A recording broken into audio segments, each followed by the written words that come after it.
1 Kings 17.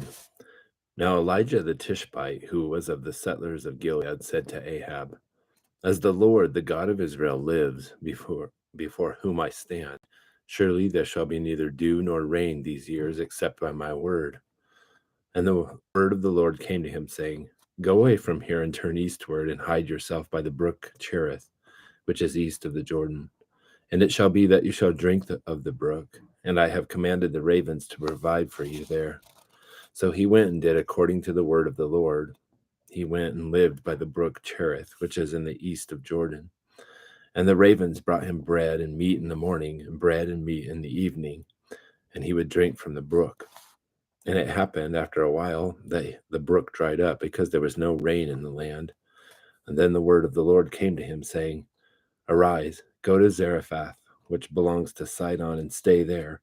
Behold, I have commanded a widow there to provide for you." So he arose and went to Zarephath, and when he came to the gate of the city, behold, a widow was there gathering sticks.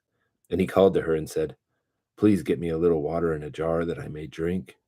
And as she was going to get it, he called to her and said, "Please bring me a piece of bread in your hand."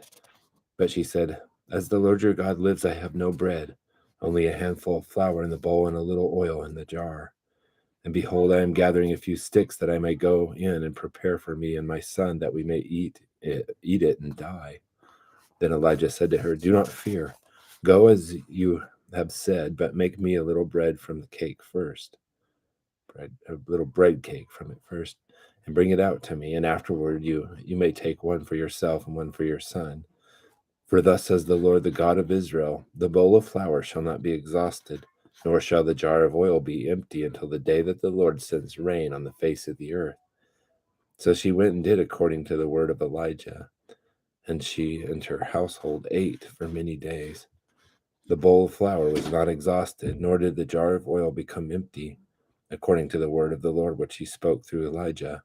Now it came about after these things that the son of the woman, the mistress of the house, became sick, and his sickness was so severe that there was no breath left in him. So she said to Elijah, "What do I do with you, O man of God? You have come to me to bring my iniquity to remembrance and to put my son to death." And he said to her, "Give me your son." And then he took him from her bosom and carried him to the upper room where he was living, and laid him on his own bed.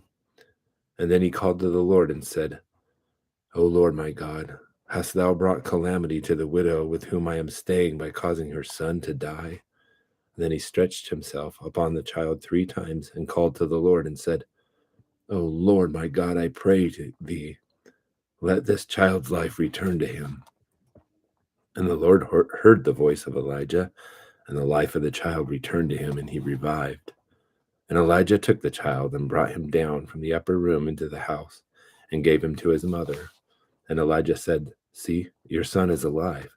And then the woman said to Elijah, "Now I know that you are a man of God, and that the word of the Lord is in the word of the Lord in your mouth is truth."